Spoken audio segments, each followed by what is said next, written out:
সাইদির মতন মানুষকে যারা ফাঁসি দিয়েছিল, সেই মানিক বিচারপতির খোলের বিশি গলায়, ওরে বাঙালিরা এমন যা তার হোলের বিশি গলা হাই দেশে। আল্লাহর ওলি কোরআনের পাখিকে ফাঁসির হুকুম দিছিল না। বাংলাদেশ সারা পৃথিবীর নাকি বড় আলেম ওই ওহাবিরা প্রচার করছে। আমি বললাম, আব্দুল মালিক, তুমি তোমার বয়স অনেক ছোট, তোমার বয়স তো 97, তো তুমি ওহাবিদের বড় আলেম বলো দি যে 1 টাকা খরচ করলে 49 কোটি টাকা নেকি হয়। এটা ইল্লাল ভুয়া জাল কথা। আল্লাহ রসুল সাল্লাল্লাহু আলাইহি সাল্লাম বলছেন, কাবা শরীফে যদি কেউ জামাতে নামাজ পড়ে, আল্লাহ পাক তাকে এক রাকাতের বিনিময়ে 1 লাখ নেকি আছে। একটু হাত উঁচ করে এরকম দেখাও। যারা দেখাবেন আল্লাহ তুমি ওদের উপর গজব দেওয়া। কত কত নেকি, কত নেকি, কথা বলিস না, কত নেকি? 1 লাখ নেকি আছে। মগর ইসি মদিনা মুনওয়ারা আমার কলেজান নবীর মসজিদে নববীতে নামাজ পড়লে 50,000 আছে, বাইতুল মুকাদ্দাসে আছে 25,000। কিন্তু এরকম ডাহা ভুয়া নেকি এটা হওয়া স্বাভাবিক। যেহেতু ইলিয়াস সাহেবকে দোষ দেওয়ার কায়দা নেই, সে বলছে তবলিগ আমার মাধ্যমে স্বপ্নের মাধ্যমে খোলা হয়েছে, স্বপ্ন দিয়ে দলিল হয় না। হ্যাঁ, এটা নুরুল আনোয়ারের মধ্যে আছে। এটা আমরা এগুলো পড়াই, আপনারা তো এগুলো পড়েন না আর বোঝেন নাই। ওরা এখন পড়ে 6 বছরে ভরি মওলানা হয়। আর কালিয়া খালিয়া এখাম হিংসে কথা। যাই হোক, ওদিকে আমি যাবো না। এবার 7টা দশকের দিকে যাই। যারা মহারণা পরিশোধ করেন নাই করবেন, একটু হাত উঁচু করেন। যারা বিয়ে করেন তারা হাত নড়া, ওই যখন বিয়ে করবি দিয়ে দিবি।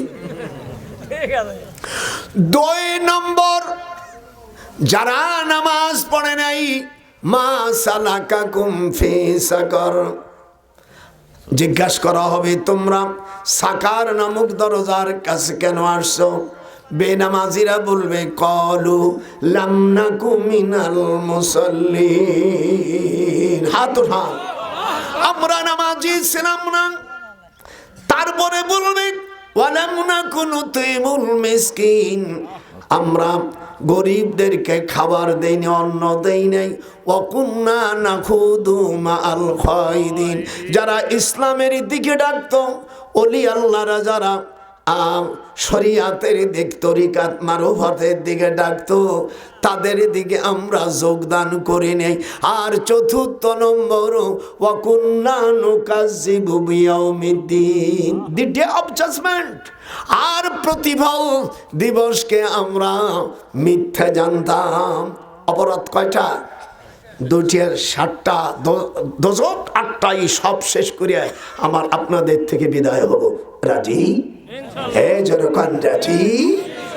এবার আসেন, যারা নাকি ছেলেদের সম্পদ মেয়েদের দেশ, মেয়েদের সম্পদ ছেলেদের দেশে, এই সর্বনাশিয়া বেয়াদবিরা এদের হজ করুক আর নামাজ পড়ুক, বেহেশতে যাবে না। আল্লাহর হাবিব বলেন, মান কথা মিরাসাহু কথা আল্লাহ আবদি, যে মানুষের মিরাজ ভাগ নষ্ট করে দেয়, সে আল্লাহর বান্দার থেকে নামটা তার কেটে যায়।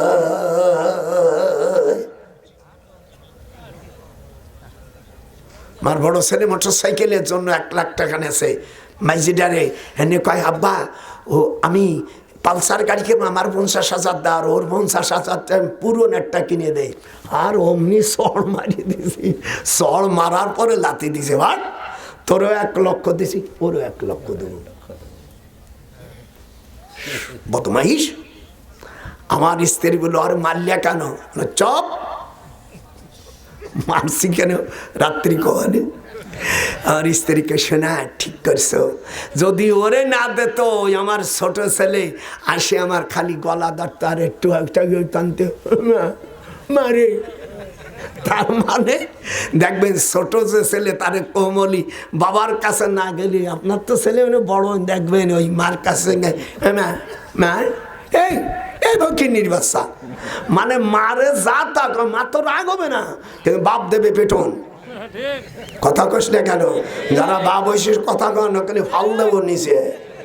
মা অনেক যে চায়,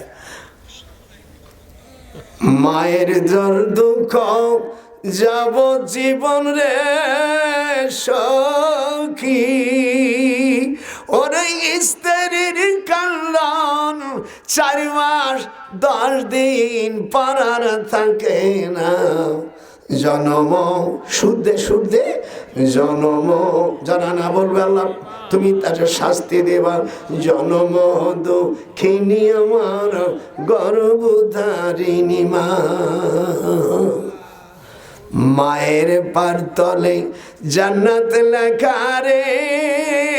ও তোরা দেখ ইমাম বাইহাকির হাদিসে খুলিয়ে মিশকাত শরীফের 421 পৃষ্ঠা 10 লাইন পরে খুলিয়া ফাআলজিমহা ফাইন্নাল জান্নাতা ইনদা রিজলিহা।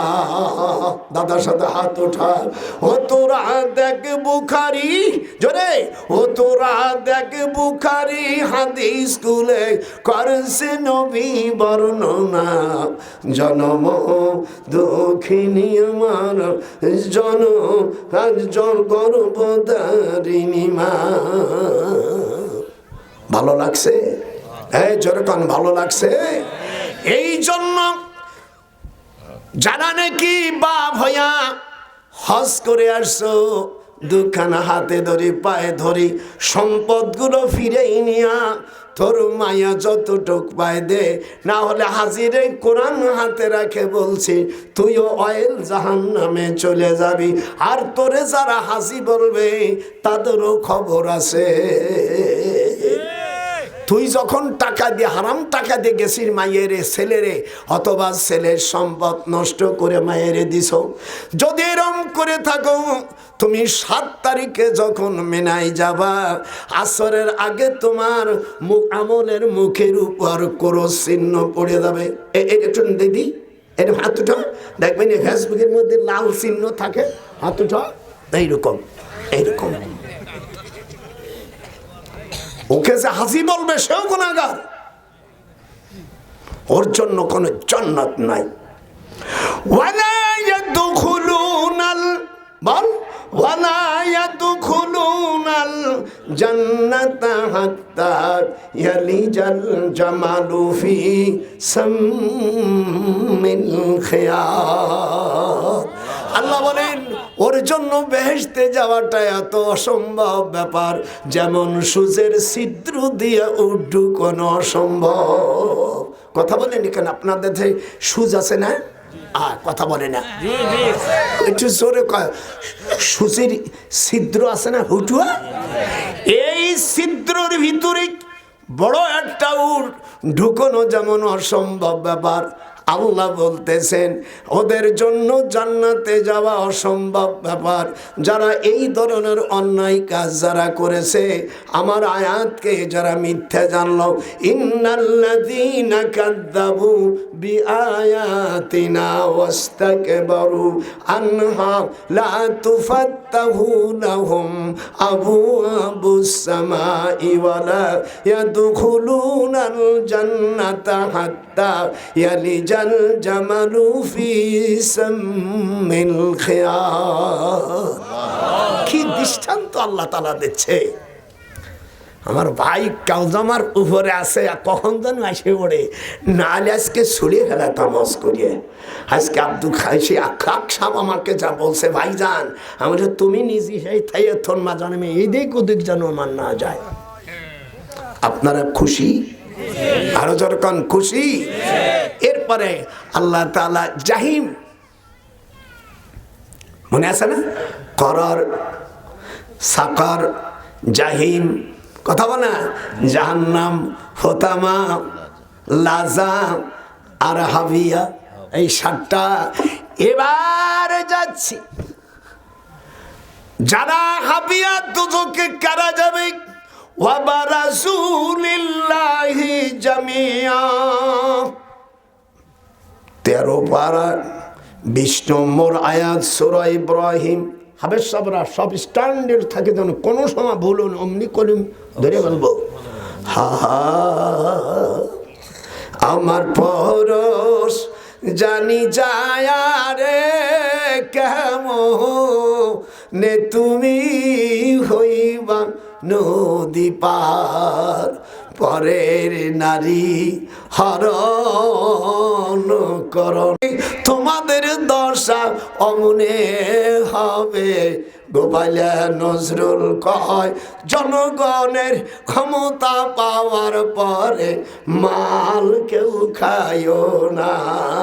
হাত উঠো, পালাই যাবা কোন দেশে?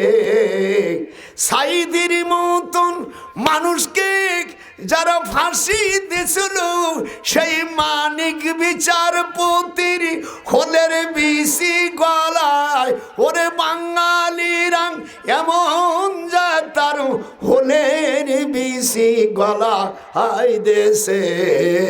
আল্লাহর ওলি কোরআনের পাখিকে ফাঁসির হুকুম দিছিল, আর সিনহা আপিল বিভাগের বিচারপতি ছিল, তাকে ফাঁসি থেকে বাঁচায়া যাবজ্জীবন জীবন তাকে রায় দিয়ে দেয়। একজন হিন্দু ভাই তাকে সাহায্য করলো। মানিক তুমি অন্যায় করে পলাইতে যাচ্ছিল, ইন্ডিয়া ওলের বিসি ফাটাই দেশে। এরকম হাত উঠা, এরকম দাদা ভাইয়ের সাথে জীবনে ওয়াজ শুনেছি, আজকে ওয়াজ দিয়ে দেব। কোথায় যাবি? যদি আমরা রাষ্ট্রের ক্ষমতায় কোনোদিন যাই, ওর কবরের থেকে ধরে নিয়ে নেব।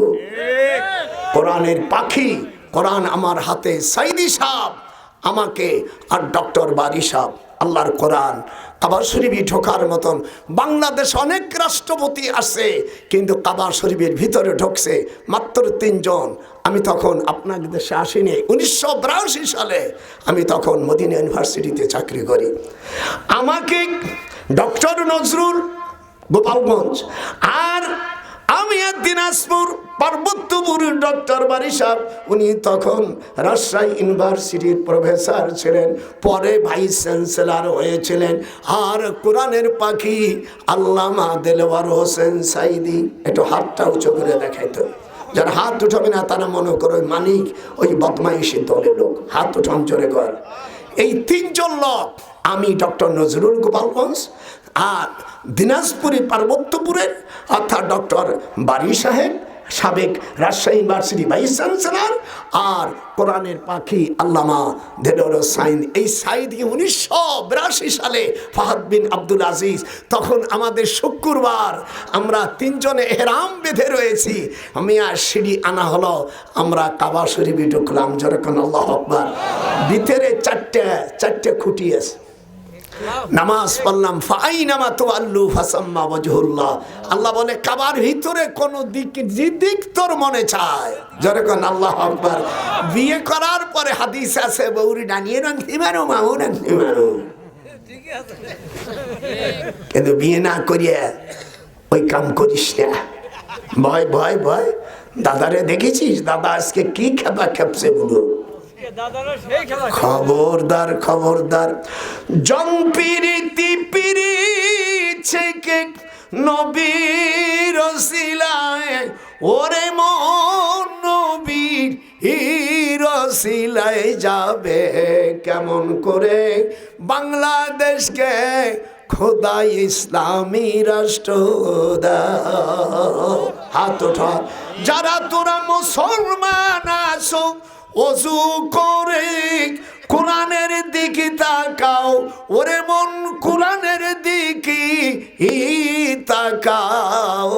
আল্লাহ জানো কোরআনী রাষ্ট্র বাংলাদেশকে বানায়। হাত না হাত উঠাও যেরকম আল্লাহ, যেরকম আমি যে কায়দা করব, আল্লাহ তোমার কাছে ভিক্ষা চাই। আমরা পূর্বের এপিটু পিঠ দেখছি সবই ও খোদা, আমরা বাংলাদেশকে কোরআনী রাষ্ট্র দেখতে চাই। এপিটু পিঠ সব দেখেছি। আমি তো ফ্রিডম ফাইটার, নবম সেক্টরের একজন বীর উত্তম, একজন মুক্তি বীর উত্তম। সর্বপ্রথম কোরআন হাতে রেখে বলছি, আমার গলায় সর্বপ্রথম আমাকে দিয়েছিল মেডেল, আমি গলায় নেই হাতে নিয়েছি, যেহেতু পুরুষের জন্য সোনা ব্যবহার করা হারাম। আমি বললাম রাষ্ট্রপতির নাম এখন আর বলছি না, আমি বলছি এখানে রাখো। আমি পেলাম সর্বপ্রথম মেডেল পুরস্কার প্রাপ্ত সেই ডক্টর বীর উত্তম। আজকে আমি চাই আল্লাহ এদেশের সঠিক সলিড এইগুলো তুমি আল্লাহ আমাদের দেশের সংসদে নাও। একটু হাত নাচা যারা নামাজের বিল আনবে, আল্লাহ এই ধরনের আল্লাহ ওলিদেরকে তুমি পার্লামেন্টে নাও। যেরকম আমি একটু হাত উঠে, যেরকম এইরকম হাত উঠে দেখবো।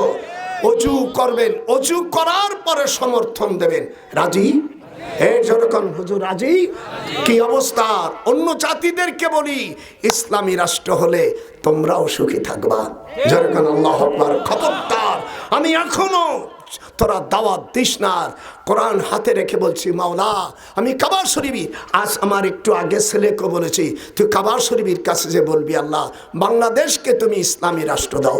আমার ছেলেকে বলছে আব্বা, আমি তপ করে আমি চোখের পানি ফেলে আমার আখলাক ভাই বলছে যে বাজান হুজুরি রওজায় আমার সালাম দিস। আমি বলেন নেই, আমার ছেলে রওনা হয়ে গেছে, আর ওর এমফিলটা যেন কমপ্লিট হয়। যেরকম আমির, আমার সবচেয়ে ছোট ছেলে মাত্র 6 মাসে কোরআন হেফজ করেছে। যেরকম আল্লাহ আকবার।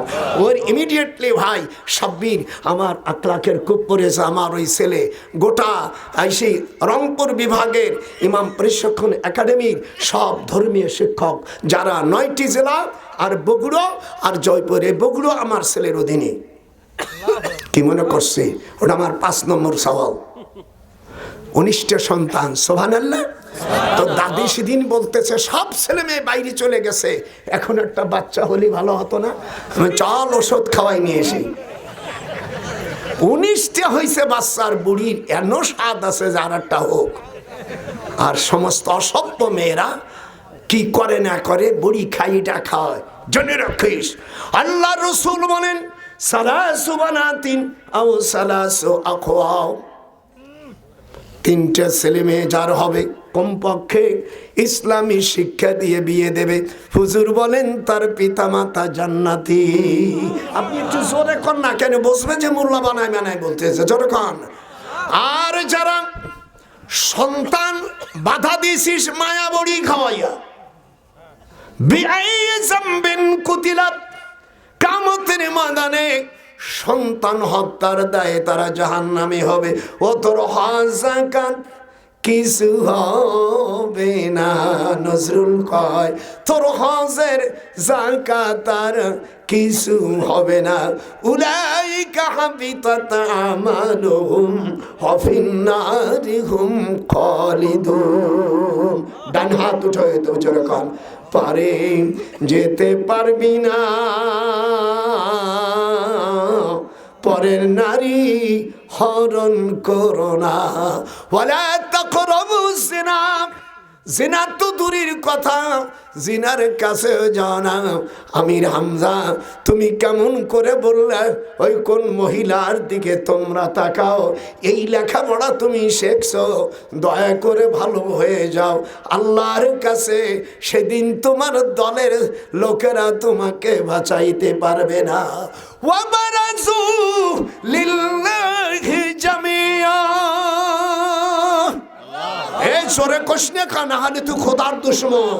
কিয়ামতের ময়দানে যারা সমর্থন করে মেম্বার চেয়ারম্যান এমপি বানাইছিল, যারা বানাইছিল সমর্থন দিয়া, ওরা কিয়ামতের ময়দানে নিতা যদি 1টা টাকার বিনিময়ে ধরা খায়, 1 কেজি গমের আর রাস্তার যদি টিয়ার থেকে 1টা টাকা মারে বেশি নেয় সোয়ানা, এর কারণে যদি ওই নেতা আল্লাহর কাছে দোষী হয়ে যায়, যত লোক সাপোর্ট করে তাকে নেতা বানাইছে তারাও জাহান্নামের অংশীদার হয়ে যাবে। হাত উঠা, একটু হাত উঠাই না কেন? তখন বলবে ফাহাল আনতুম মুগনুন। কি কথা রে? ফাহাল ইংরেজি কয় ইন্টারগেটিভ, বাংলায় বলে ইস্তেফহামিয়া। বলছে ও নেতাজিরা তোমাদের সমর্থন দিছিলাম, তোমাদেরকে ভোট দিছিলাম, তোমাদের ভোট দিয়া তোমরা মেম্বার ছিলে, এমপি ছিলে, তুমি জম্মের খাওয়া খাইছিলা, আমরা খাই নাই, খাইলাম না, শুইলাম না রে সখী, হইলাম দে দোষের ভাগী। দাদার সাথে হাত দুটো করুন হবে, ওরে খাইলাম না, শুইলাম না রে আমি দয়াল, হইলাম রে দোষের ভাগী। কি কায়দা সুর দিছি দেখিস, মনে হয় 14 বছরের চ্যাংড়া। বল মানে আমি বলতে আমার একটু খালি একটু রাগ হয়ে নয়, না না রাগলি তো আমার আওয়াজ ওঠে না, শরীর গরম হয়। কথা ঠিক আছে না? হা হা। এবার কোরআন হাতে দিবি, এই মুসলমানের বাচ্চা হলে কোরআন হাতে দিবি, ওই যারে ভোট দিবি বলে কোরআন হাত দে। জীবনে এই 52 বছর খেল তামাশা করছিস আর জন্মের খাওয়া খাইছিস, বল কোরআন হাতে নিয়ে পার্লামেন্টে তোরা নামাজের বিল আনবি কিনা? কথা পারবেন? হ্যাঁ পারবেন, জোরে পারবেন। আর অজু করবেন, অমিয়া নেশ্বর কুকুরকে, অমিয়াং ছাগলকে যদি হাজারো গলায় মালা দিয়ে যায়, কয় তুই ঘাস খাবি না, তখন ওইগুলো গলার মালা দেওয়ার জন্য এরকম একটা ঝাঁকি দেবে, যে তোর সাফা হলো ওই গলার থেকে ঝাঁকে মারা। আল্লাহ কোরআনে কি বলতেছে? ফাহাল আনতুম, দাদার সাথে হাত দুটো, ফাহাল আনতুম মুগুনুন। উনি তারা তোমাদের তো সমর্থন দিয়ে নেতা বানাইছিল, তুমি তো জম্মের খাওয়া খাইছো, এই দেশের টাকা নিয়ে বিদেশে পাচার করছিল, দেশে বিদেশে গাড়ি বাড়ি করছিলে কোটি কোটি টাকার। আর যখন ইলেকশন আসতো তখন বিসমিল্লাহ পড়া জানতে নাই, তখন আসে বলে বিসমিল্লাহির রহমানির রহিম। আমার এক শালা দাঁড়াইছে এমপিতে, তখন বলে বিসমিল্লাহির রহমানির রহিম নাকি?